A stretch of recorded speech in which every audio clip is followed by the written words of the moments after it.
four of us laughing, in some schools I know became quite an issue. So those are some of that's the beginning of it. That's where kids start to actually experience, you know, some of the challenges that have to do with kind of your black skin, but it's then how do we respond to that? And I think as mothers, that's where mothers step in to say, how do we have those conversations and how do we build on that so that you continue to thrive in those spaces as well, because you have a right to be there. I just had a question for since you're all mothers or aunties or siblings in general, and you've experienced a lot, what's some advice that you've disliked having to tell your nephews or your sons and daughters? Like, what's some advice that you don't like the fact that you have to give, but it's necessary to survive in like a society that has racism and has prejudices? Auntie Nyambura, could you answer first? Okay, first of all, let me just say a bit about myself, as the other ladies have done. Well, for me, I grew up in Kenya, and in the newly post-independent state of Kenya, and was fortunate enough to have university-educated parents. And at that time, it would have been called upper middle class. Today, it would not be called that. It would be just middle class. But at that time, it was the generation whereby those who had been fortunate enough to have an education were better placed to get into civil service, to set up businesses, because they had enjoyed certain privileges as far as education is concerned, and they were trying to build up the Kenyan state. So in that sense, I went to a public school, but at that time, public schools, everybody went to public schools, everybody. Really, it was a very, very minuscule percentage of people or of kids who went to private schools or top tier schools. So generally, the entire population went to public schools, whether you were in upper middle class, lower middle class. As far as your socioeconomic status was concerned, we all went to the same kinds of schools, meaning we engaged with the children of people who are also high ranking in government, in business, in politics. And for us, that we didn't really have that sense of there being discrimination as such, because even when it came to white people, we generally didn't mix with them, the few who were there, because they had like their own schools that they went to, because many of those who were there at that time came in cycles, because they worked at missions, they worked at the United Nations, they worked at organizations. So they had schools that were set up specifically for that purpose, because they knew these people are coming in cycles and rotating in and out. So it was very rare to mix with them. So you generally did not have that impression that they were white people, or also kept a lot to themselves. But when I left Kenya, and I left Kenya 26 years ago, is when I discovered, as Chimamanda Ngozi Adichie said, is when she also discovered she was Black when she went to the US. And the same thing happened to me when I came to Germany, that I discovered I was Black. I didn't really know that. Sorry, Siri is asking me something. Sorry. Yes, I discovered I was Black, and that was, it was a big discovery, because it was in the small things. You don't really know when you look in the mirror that you're Black. But what I mean by Black in this sense is not I discovered the color of my skin, but I discovered my position in the socioeconomic hierarchy of the patriarchy of today. That's what I mean. I discovered my place in that ladder. And I'll give you a very interesting example. Why I'll come back to your question. I'll give you a very interesting example. I was very fresh in Berlin. I mean, I'd been here before when I was in high school, but very shortly on an exchange program. But now I'd come permanently to the university, and I was fresh in Berlin. And I'm walking down the street. It is the dead of winter. I couldn't find a certain street. I have this old map. That time we didn't have mobile phones. We're talking about the early 90s. I said, okay, let me ask this little lady. I saw a little tiny old lady, all dressed nice in red and looking so sweet. Said, let me ask her for directions. She looks very harmless. So I did that. And I asked her, where can I find this street in my very broken German? And she looked at me. She spat on the floor. She spat at me and she walked away. And that was a very big turning point in my first days of being here, because I could not fathom that someone had done it. Had never happened to me ever before, and I'd never done it to someone. So I was trying in the dead of winter, freezing, looking for this place and trying to analyze what that lady had done and what it means. And I couldn't get it until when I got where I was going. It happened to be a group of African young people who were meeting together.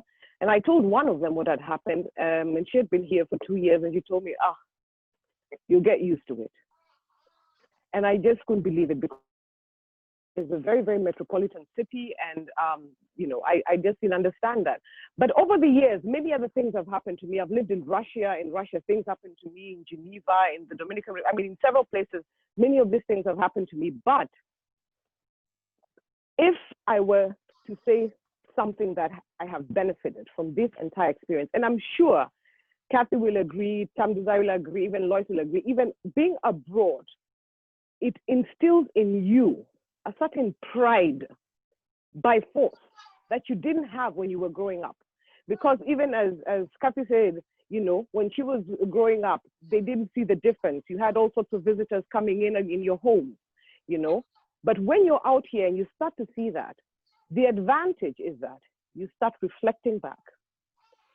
It even made me, at that point, go back home. I went back home, my first holiday. The first thing I did is I went into a bookshop. I told my mother, take me to the bookshop. I went into a bookshop and I bought myself a book on how to learn my native language, which was Gikuyu. Because I knew the language and I could speak it to some extent, but I was never good in it. And it brought me back to that point. So what I would tell a young person today is, be proud of your history. You guys, I can see you're really doing a great job, but be proud of your history. Start learning it. You may not be offered these things in school, but go out of your way to learn your own history, because that is the only way that you can be able to stand firm out there whenever you live there, because you may visit there, but living there is a totally different thing. Learn your history, learn your traditions. Do not in any way reject your traditions, much as they sound so whimsical or so antique or so unbelievably from a different era. There are reasons why some of those traditions are there. So just learn them, be aware of them, so that you have weapons to fight against, and also make allies. If there's one thing I can tell you, I have a lot of white friends who are allies. Make allies, because they are out there. And if there's anything that I have learned in this Black Lives Matter, is that the white allies are the ones who are able to progress this further, because they have the mechanisms, they have the tools of influence, they have the networks, they are the ones in places of decision making, they are the ones who can drive policy, they can drive law, and you need these people. So make allies. Don't disregard white people. Make allies of them, the ones you can find, because there's so many out there. You just need to know where to get them. So for me, Mwai, I would tell you, that is what I would advise you young people. I'm bringing up 2 Black boys also. Mine are very tiny.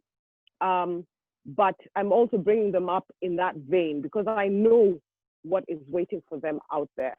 So for all of you, don't disregard your African roots. I can see you have fantastic hair.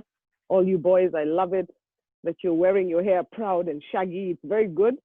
And that is one of the steps to use to say, okay, this is me, this is who I am, and this is what I stand for. It doesn't matter what you say. I know where I come from. Be proud of your roots.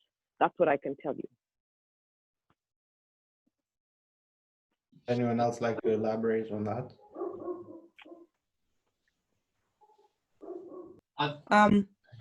I'll just Like I said, I'm Taku's mom, but I'm coming from a background whereby my first profession was a teacher, and I was teaching in secondary schools when I was in Zimbabwe. And then I'm also coming from a background of a human resource person.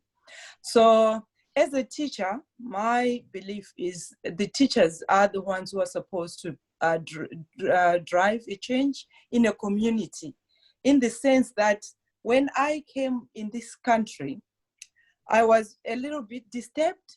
Like, for instance, like what Taku said, that he didn't know any race. Because when we moved to Kenya, Taku was only 1 year something. So he was friends with Marcus, and he didn't see any difference up until he left Peponi, coming to this country. And then when he was in class, one of the teachers unfortunately said something to him. He didn't say it when he came home.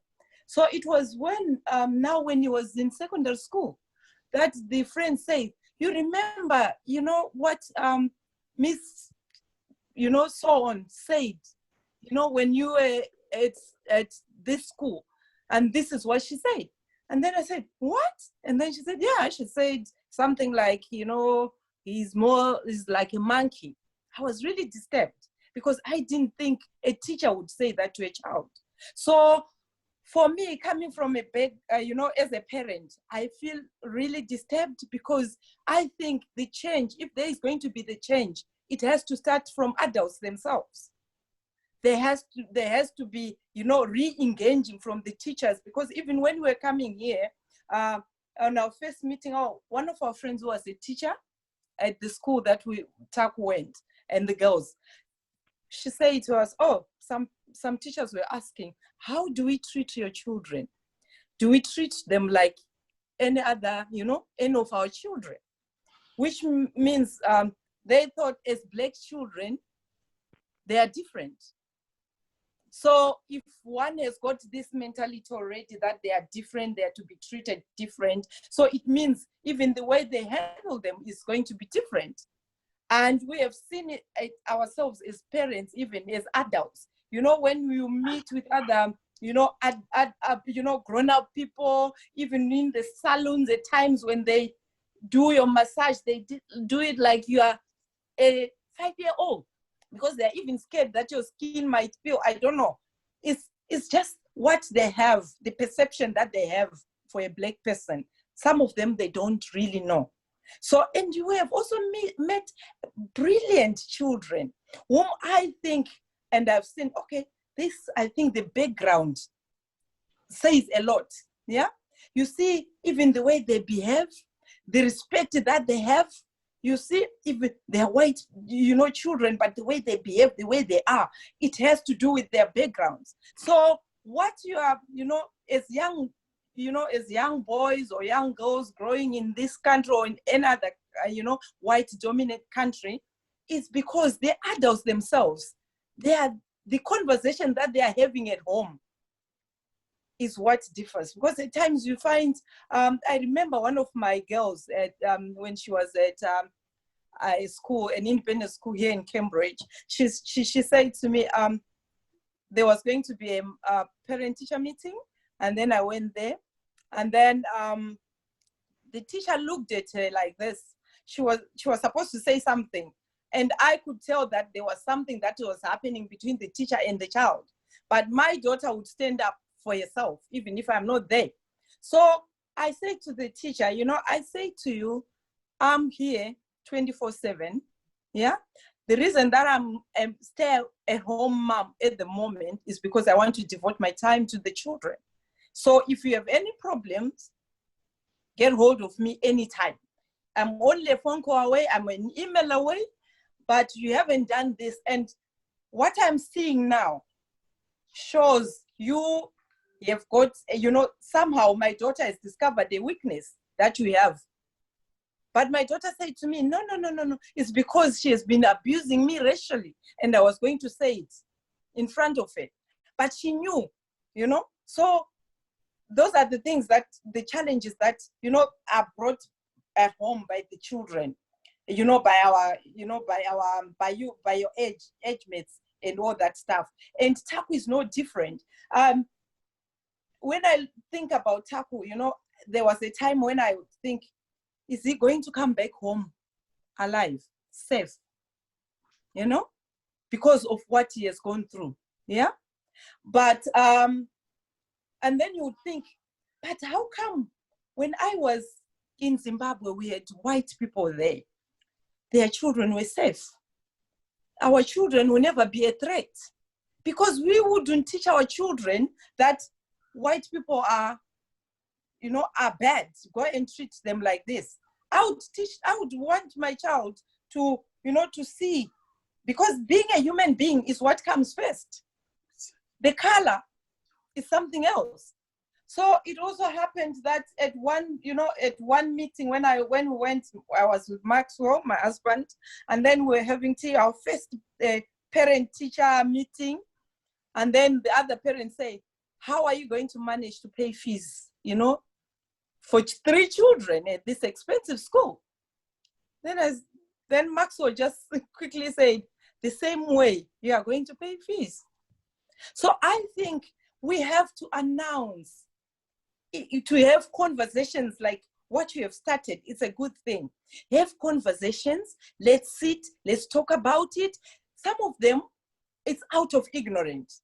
Some of them, they do it knowingly, intentionally, because I don't believe a teacher who has read the history, who has gone, through all the pedagogics of education, who can stand in as a local parentist, in my absence, being a mother that I am, yeah? And who has got my authority in my absence, would then label my child like that. Then it becomes, this is out of malicious. She's just there to pull our children down. Like what has been said, my advice would be, know who you are. Be proud to be an African. Be proud to have, to be Black. And also, on the same note, I would also urge all parents as well, that we need to, to help our children be able to identify who they are. Yeah.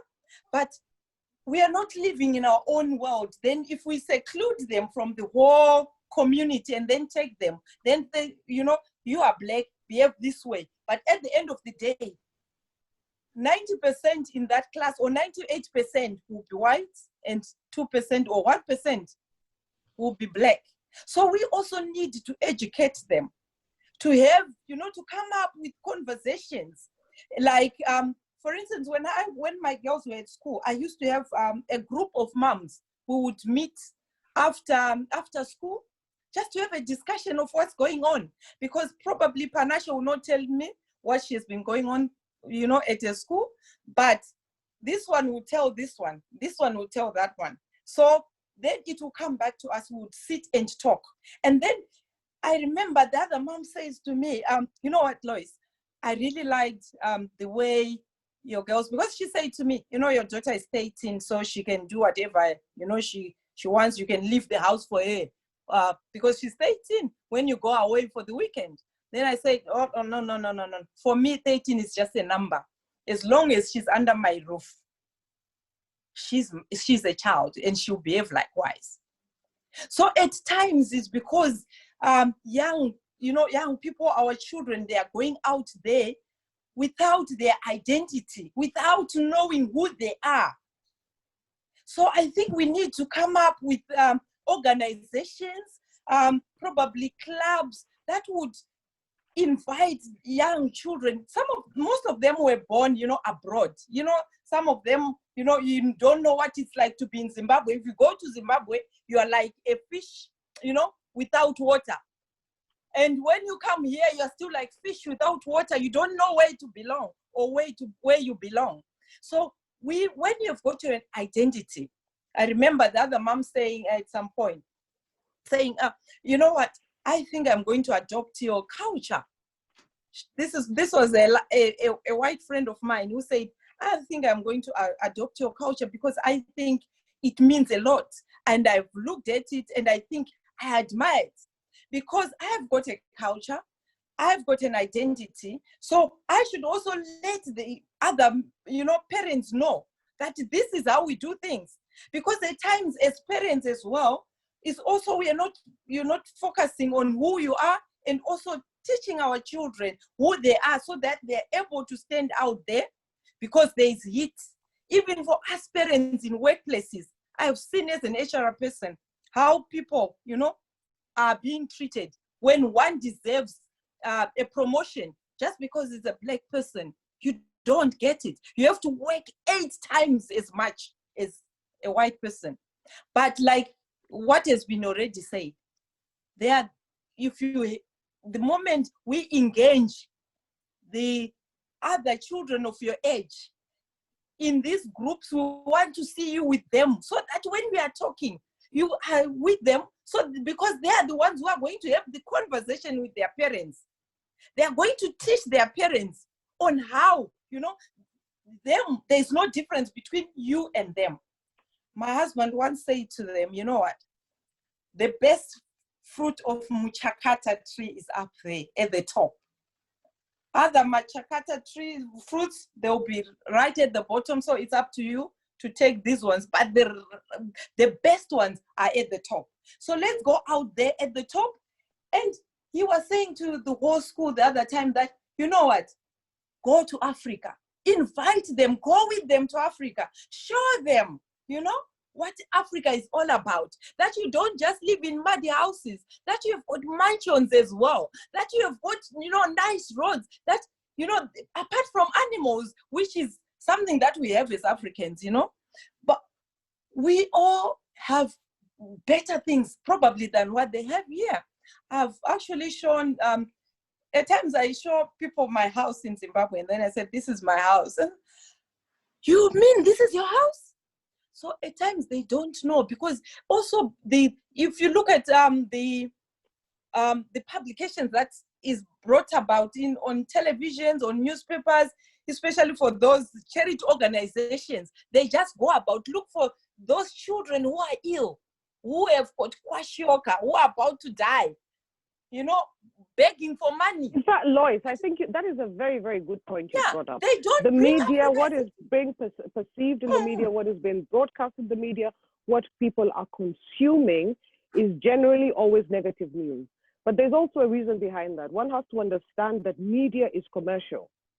Media is very rarely for non-profit. And commercial means sensationalized news. Yeah, that is what sells, that is what brings in money. And sensationalized news means famine, it means war, it means refugees, it means underdevelopment. That's what it means. And that is why that is the kind of news that most people consume. Definitely things are changing, especially because of Black Twitter. People have gone against it. People have chastised and talked about the Black savior mentality. So this is changing slowly, especially now that we have many more news portals that are coming up. News is not just print anymore. It's not just airwaves anymore. It's social media, it's Twitter, it's IG. That is all news. Those are all portals from which you can get news. So now people can also transport their own stories. And I'd like to just point out 3 things that you each said.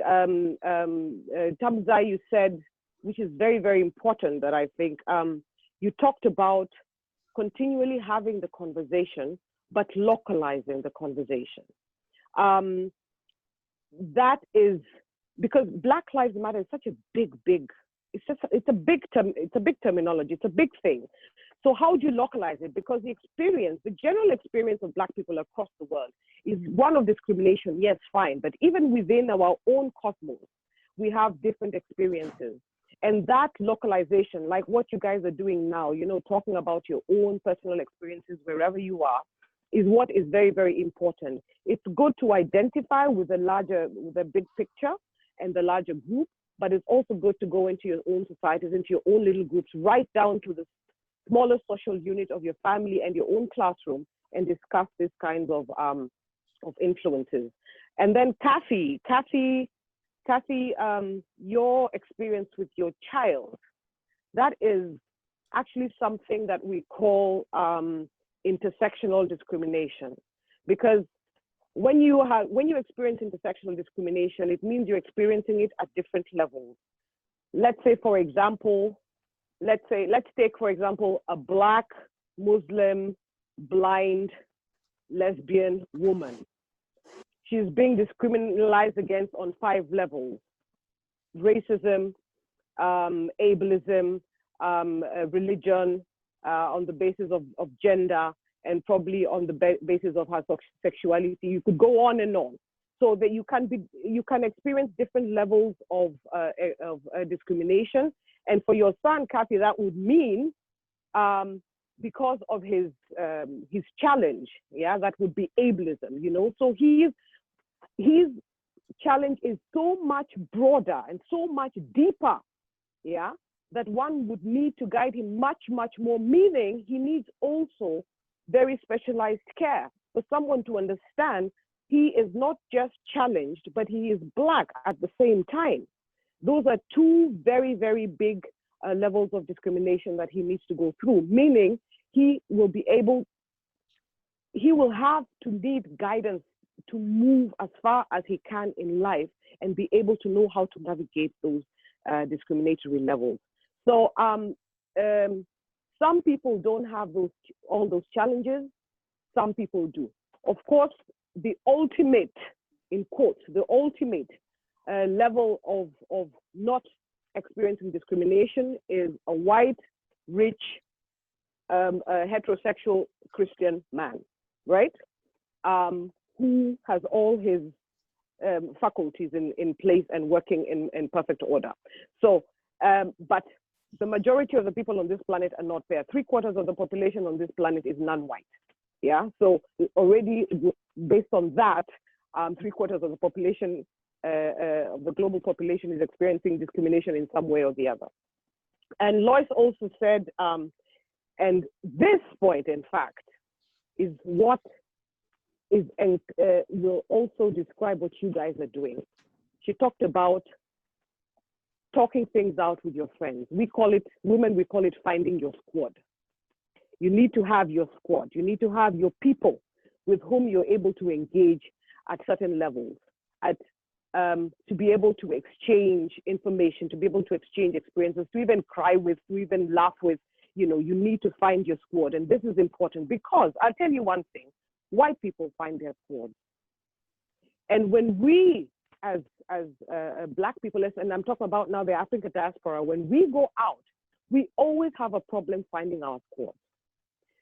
And one thing you realize, and I'm sure the other ladies will agree with me who have lived abroad, is that there's a lot of jealousy, a lot of enmity, a lot of backstabbing when you get into African diaspora communities abroad. There's a lot of sense of not supporting each other. People generally, I don't know, I hear Tamzai, I hear you agreeing. I don't know if it's true or who is it who's agreeing with Yes, you. I do agree. Yes, it's Kathy, yes. There's a lot of that. And to be able to find your squad, it means you have to find like-minded people who support you in your, you know, in your cause and with whom you can discuss things with. And Lois also talked about asking the question, she was asking the question, you know, when people are discriminatory or racist, is it ignorant or is it intentional? Yeah. I'd like to throw that back to you boys. In fact, I don't know why I'm calling you boys, you're young men. I'd like to throw that back to you. What do you think? Is it ignorance or is it intentional? I think it Why? starts. Or who is it? Marcus, I see Marcus there. I think it starts as ignorance and almost it like grows into just intentional like acts. For example, you know, when they're very young and like what you said about the teacher and I think it was Taku's teacher, right? Quoting about him. I think that the kids around him, they hear that and they think, oh, you know, the teacher said that, surely I can say that too. You know, they're ahead in the mind of the children, and so they like adapt to it and they start thinking it's normal and they can do it too. And then as they grow older, you know, everyone else kind of does the same thing until the point where it's normal to them, and then they feel that, you know, not doing it is almost, it's weird in a sense. I'm not sure if that makes proper sense, but yeah, I just think that it becomes so normal in their minds that they can just like say it without even having a conscience. Yeah. I just think that what Marcus said is very true. And also, I just want to thank you guys for like giving your opinions on, like not giving your opinions, but like elaborating on what it's like to be a Black mom and to raise a Black child. But what I wanted to ask, just to start to wrap it up, is you said you were talking about experiencing discrimination on like two levels, on like, for example, being Black and disabled. All of you experience discrimination by being Black and women. So could you each give like an example or a situation you've had to face and how you overcame it? Yeah, maybe I can respond to that. And it's interesting because I actually wanted to say, in as much as, yes, we kind of having the hard conversation about the difficulties of being Black, let's also not forget that there is advantages. So I work in international development, and the question that you just asked, I've had two experiences. And in my early days in development, I was working within the media sector. And as we know, the media sector is very male dominated. And I was based in Johannesburg those days. And I remember one of the organizations that was funding me, a representative of theirs arrived from the Netherlands. And we had dinner, and she actually sat down and she said, you know, there's an opportunity for you as a young Black female. So there, your race and your gender is what actually placed you and opened certain doors for you to actually do things. And as we know, I think in South Africa, they were going through kind of their transition where they were trying to actually also get Blacks in influential spaces. And I remember I was at WITS, a student at WITS. I was working and going to university. And one day I'm walking and we had a presentation from somebody that was on the staff at WITS. And when I was leaving, she says to me, "Oi, who are you? I want to talk to you." And I'm like, "What do you mean? What's going on?" And the thing was, I was listening to you talk and I actually want to work with you. And the reason why I want to work with you is because I think you as a Black person can get doors open, but I, as a white person, might have the connections, but at the moment, the doors are not opening for me. So it's also about place and time and also taking advantage. So it's kind of like a little game that you play in a way as well, that sometimes, yes, somebody is there wanting to use you, but be intentional and use that opportunity to grow yourself and take you in the direction that you want to.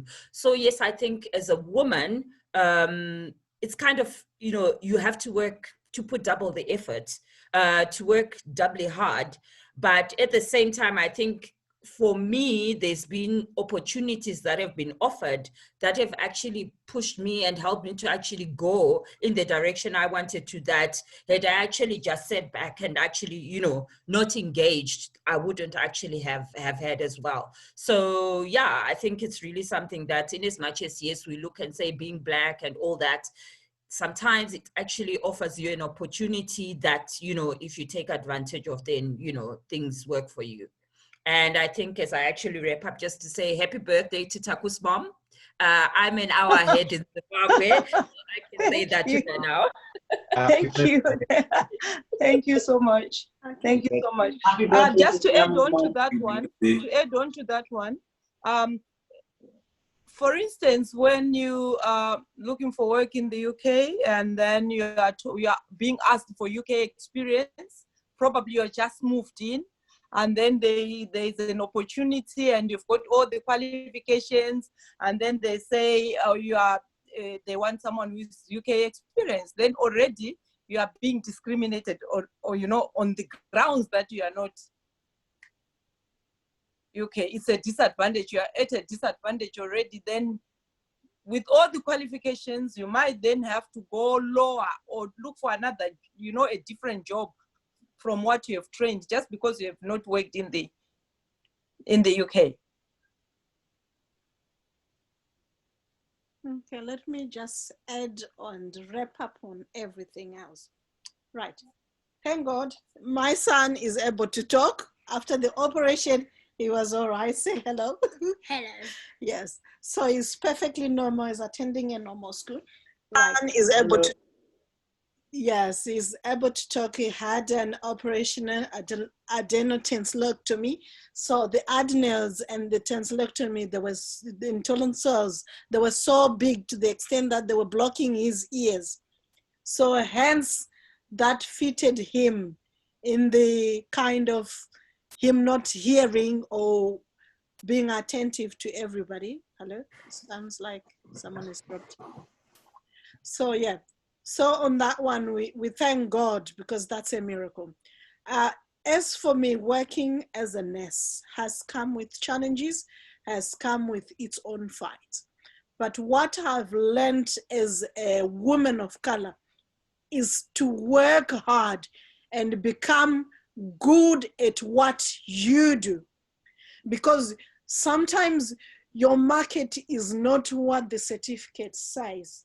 Because sometimes names as an African, our names are written Majona Mugani. The fact that it's Majona Mugani, your name automatically, it does not sound English.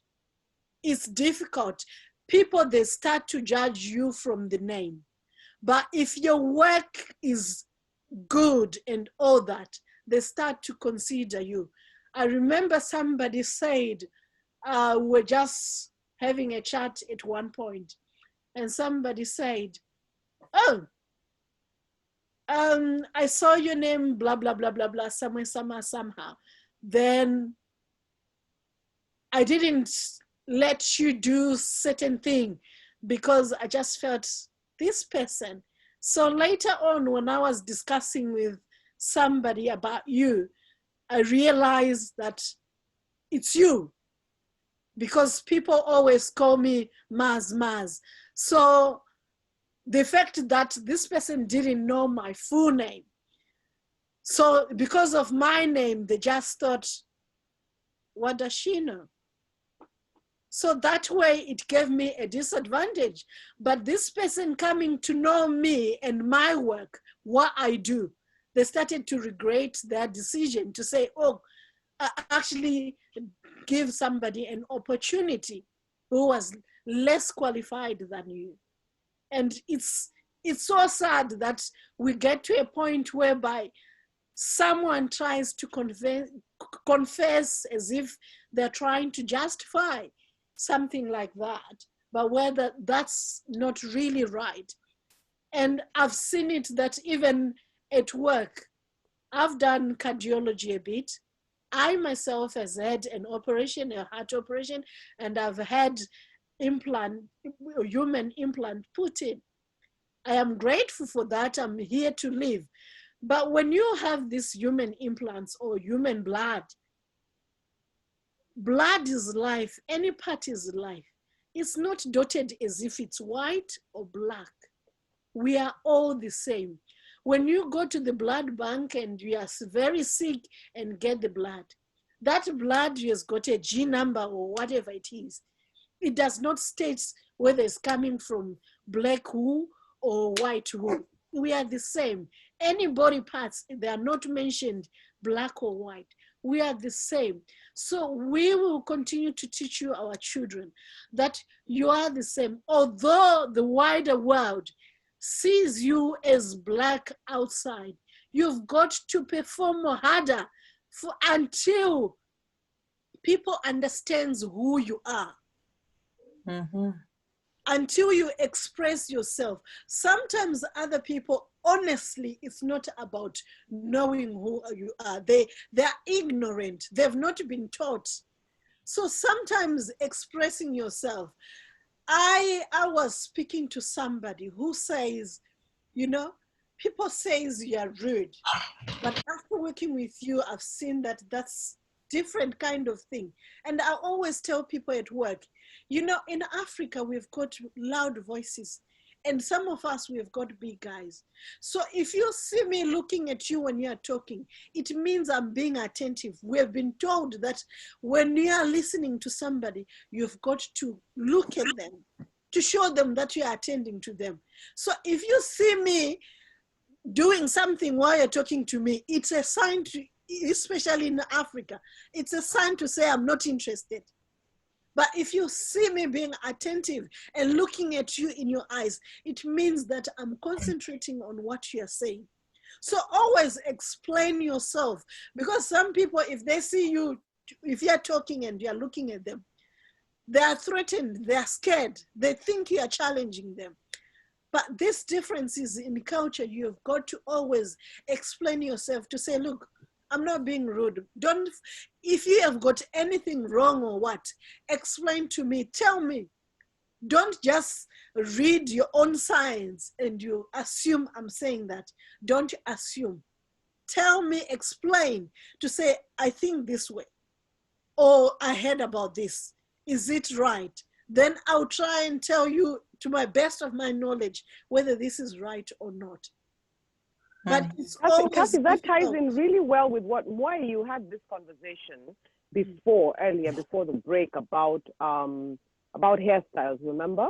Yeah. And it was very interesting what you were talking about, that how this form of rugged or shaggy, in quotes, hairstyle really it projects a sort of an image of what a black man is, or a young black man is, as being unable, as being dangerous, as being unprofessional.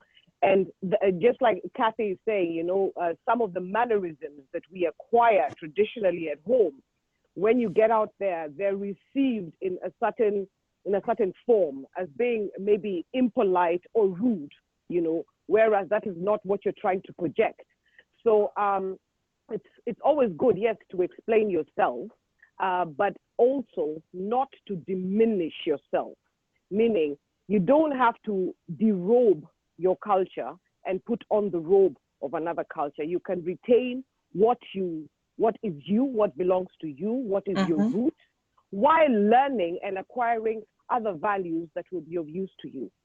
So that is why, nowadays you'll find a lot of black men, they have no problem walking around with their hair the way they want to wear it.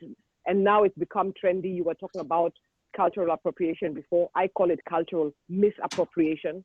It is not just cultural appropriation. It is appropriated and then misused.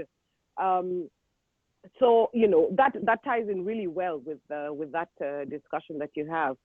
I still have a question though. I threw out this question to you guys about ignorance and intention. And Marcus said, that it graduates from ignorance to intention. I'll give you an example of what happened to my two boys. We were fresh in this part of Germany, and 2 years ago, and they were in year 2. And we had been living in Kenya for a while before we came back. And one day they came home and told me, some of the kids told us we are black. And I said, okay, so what did you say? No, we told them we're not black, we're brown. So it turns out that the kid's father is German, as in ethnic German. So they have this sort of like mocha, skin color. But they didn't know they were black, but the kids told them that. We're talking about 7-year-old kids. And some of them didn't want to play with them. And it so happened that there was a birthday party a few weeks later, and they were the only ones in their class who were not invited. And the reason given was that the parents did not want any black children in their home. Now, try to explain that to a 7-year-old. And I have twin boys. They're both 7. They were both 7 at that time. So try to explain that to them. And so what I realized, and I'm very active in school activities here and in education in my town. And what I realized was that just like Marcus said, it actually starts with the home. Kids they're not born racist. They're not born discriminating. You all know that. You've seen the pictures around the world of kids playing with each other. They're not born like that. They are conditioned to be like that. So we as parents ourselves, and we all know even when we grew up, what used to be talked about at the dinner table. We know very well, yeah? So what we talk around the dinner table, the kids pick it up automatically. They pick it. They go to school and they transport it there. And in school, they pick up other vibes and transport them back home and into their family. And that's how discrimination is ingrained and socialized. Even within our own countries, and I'll give the example of Kenya, because most of our countries, I mean, Zimbabwe is probably a bit different because your ethnic groups are fine. You have, the Ndebele and and the Shona, but your ethnic groups are you're more similar from what I gather. You can probably somehow understand each other. And maybe your traditions are not so different because you're all Bantu. I think you're more and Zimbabwe is Bantu, isn't it? Bantu, yes. Yeah, it's Bantu. Now for a country like Kenya, where we have, all different kinds of ethnic groups coming from Bantus, Nilotes, Kushites, everything. When you have between 40 and 50 different ethnic groups coming together within one boundary, it's of course very, very difficult, and you have all these animosities. So even within us, at the dinner table, when you hear your parents conversing about another ethnic group or someone from another ethnic group, and they're like this, and they're like that, and they spit on the ground, and they have no manners, and they have, those conversations start to ingrain also in you discriminatory attitudes towards people of your own community, right? And it's only when you leave your own boundary and you go out there and you find people from all walks of life, but who look like you, that's when you are bound in one common community, wherever you're from.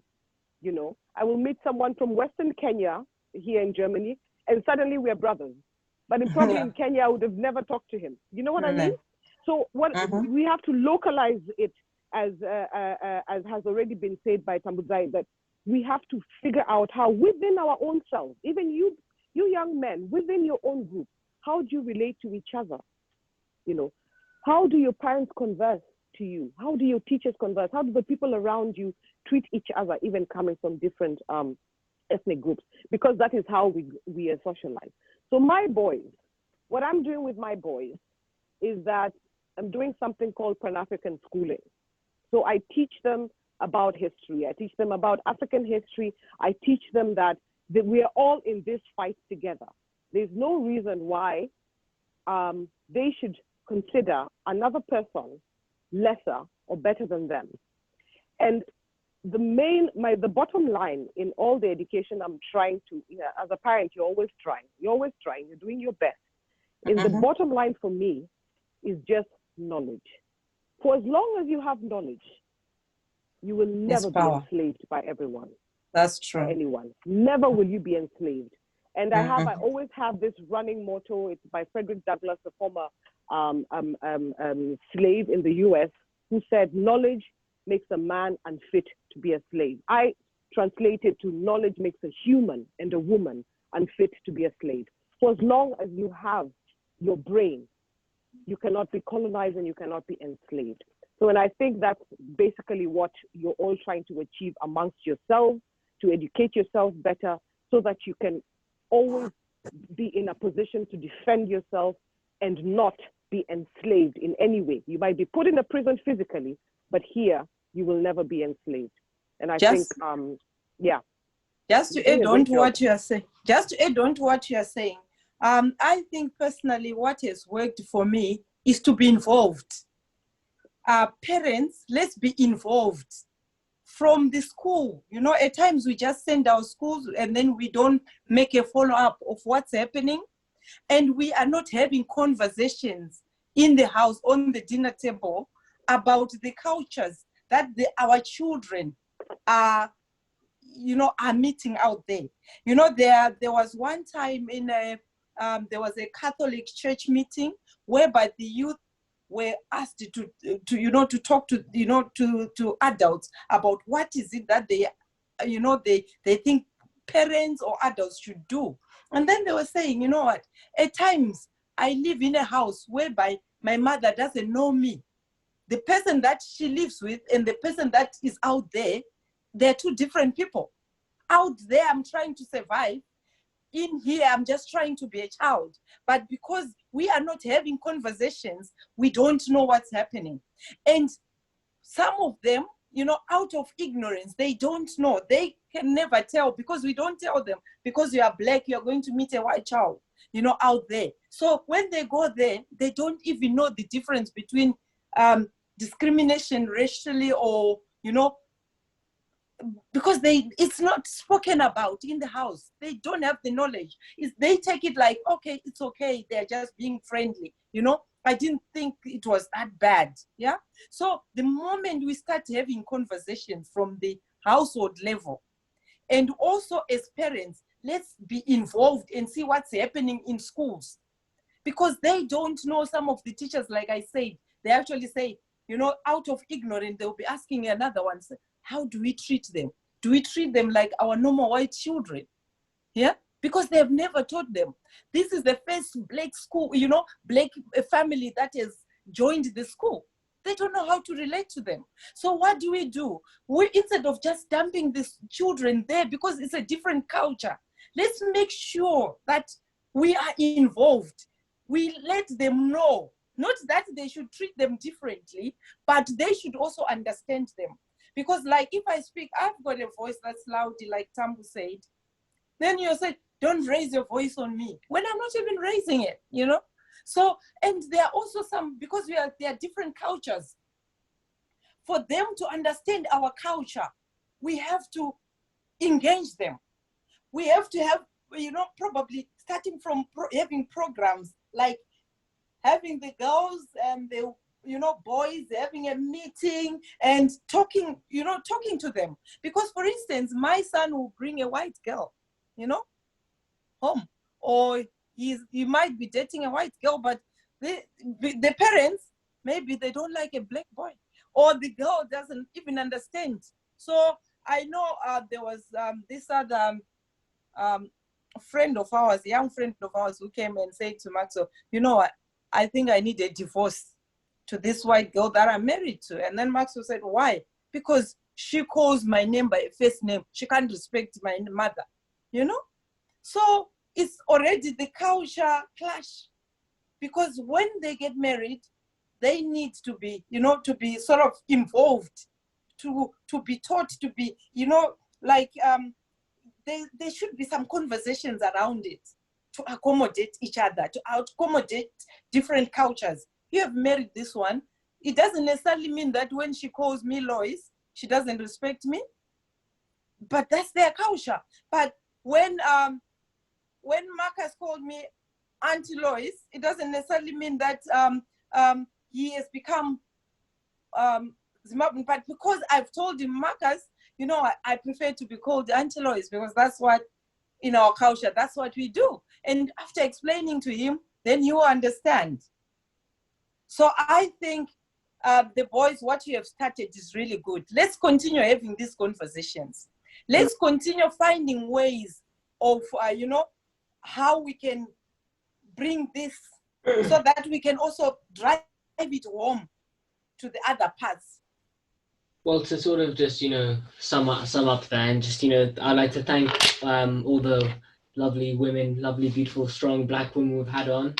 You know, I think not just me saying this, but I think everyone here can agree that we've all learned something, we've all come away with more knowledge. I've had people message me that you guys speak while you guys are speaking, saying this is so powerful. You know, it really spoke to me. So I'd like to thank you guys for coming on.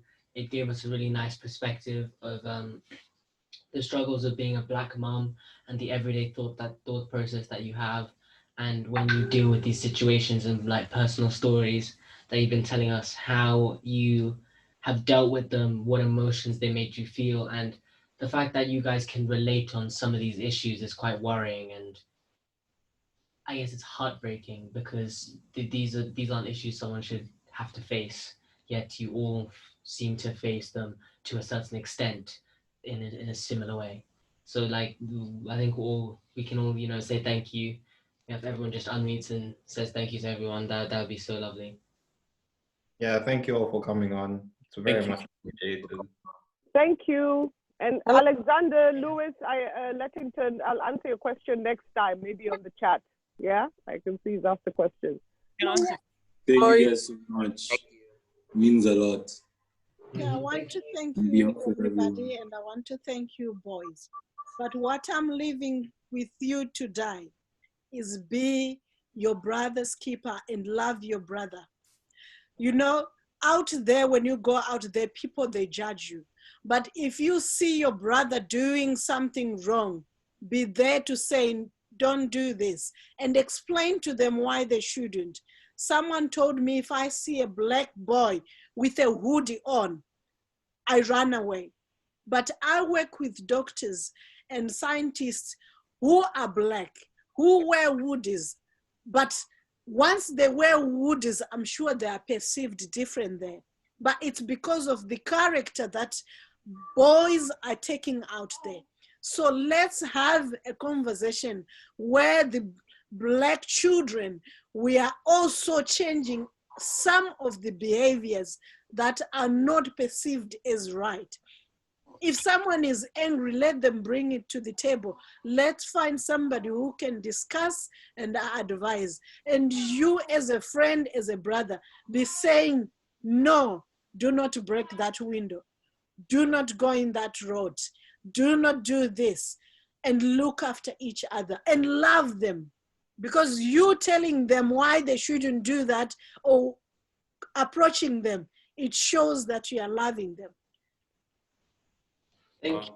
Thank you so much. Thank And you we so just much. have one more question. Could you answer Alex's question? I don't know if you read the question, but I can reread it if you want. Okay. Thank you, Auntie. Sorry, go. Okay, can you read it? Yeah, question for Auntie Nyambura. Right. How do you help your kids with finding their identity when they go to school and they get told they're different? Oh, wow. Okay. That is, I tell you. Well, my kids are still young, and they are the only black kids in the entire school. So it's, and when I say black, incidentally, I mean it as a social category. Yeah. You know, like I said, they a mix of ethnic Germans and yes, please.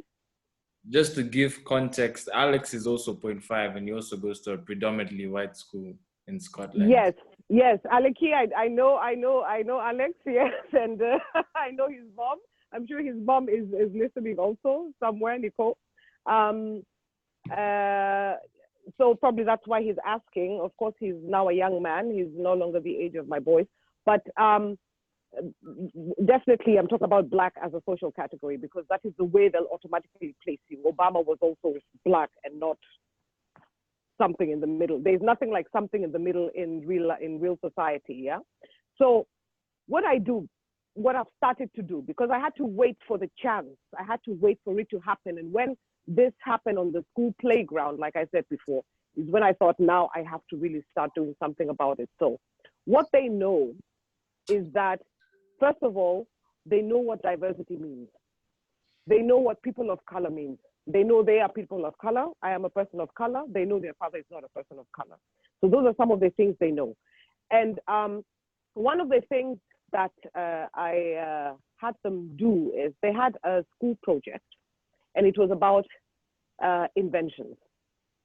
And they were supposed to come up with little presentations on inventors. And what I made them do is come up with inventors who are people of color. Because everyone would come up with Einstein and Galileo and all these people. And so that's the little project that we did. And out of that conversation came questions. Even from the teacher. The teacher actually called me and told me, the kids have so many questions. What do you want me to do? It turned out that at the end, I actually had to arrange a session with the kids, with the little kids. It has not yet materialized, but the session was supposed to be about teaching the kids that there are other people out there who also invent things. For the kids, what has helped them, and this is now what Aleki's question was, is that they know very well that they are Black and they are people of color, and they project it in every way. Sometimes they are told, oh, you can swim so well, it's because you're Black. And they say, no, actually, Black people don't like water, you know. I can swim because I like to swim. It has nothing to do with being Black. You always have to turn it around. And I'm trying to teach them to turn it always around, to turn the question around. They also know that they come from a certain place. They know that they come from the cradle of mankind. And that was a shock to their fellow little boys and girls who didn't know that the cradle of mankind was in Africa. And they know that.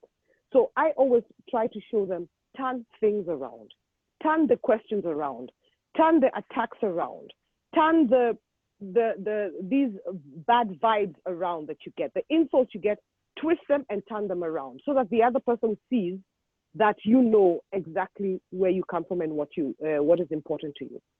So Aleki, as a 0.5, and I really hate that 0.5 connotation because it's so negative.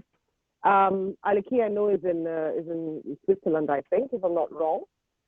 He's fortunate that he's in a metropolitan place, but the advantage is that I know he has a very strong mother who's very proud of her African roots. So I'm not very worried about him. But for all others out there who have a problem, giving their kids any advice, is start when they are young, start when they are small. If you young men here on this forum have younger brothers, younger sisters, start with them now. Don't wait until they reach your age and start asking the same questions you guys are asking. You start looking for information the way you guys are Googling and searching for all this information so that you know what is it that I'm feeling now. Start with them now, small as they are. Your little brother, your little sister, your cousin, start with them now. Start telling them, this is who you are, this is your history, this is what you need to be, this is the pride you need to get to function in the world out there. With those few words, yeah. Thank you very much. It's been very informative. Thank you. Inspiration. Okay. Thank you, boys. Young men, keep it up. I keep forgetting they're young men, they're not boys. Thank you so much. Thank you. Thanks, and good luck with the rest of it. Good Always luck. bring it home. Always bring it home for a discussion. If you don't understand it, bring it home. We tackle it together. There's some great questions for you guys in the comment section of our live, which you guys can tackle. I'd like to say thank you to Auntie Prim, who's here, even though you couldn't quite get a word in. But if we had to do this again, I'm pretty sure you'd love to speak and love to say something. But thank you for being here. I'd like to thank you all for coming on. It was amazing having you guys on, amazing having you guys talk. As I said before, I feel like everyone who listened has come out with more appreciation for mums and their black mums especially, because hearing the emotion in your voice when you speak is moving and powerful.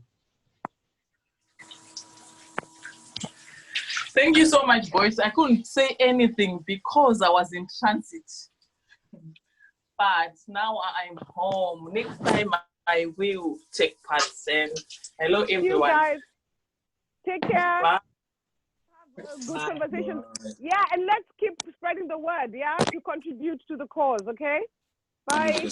Bye. Bye.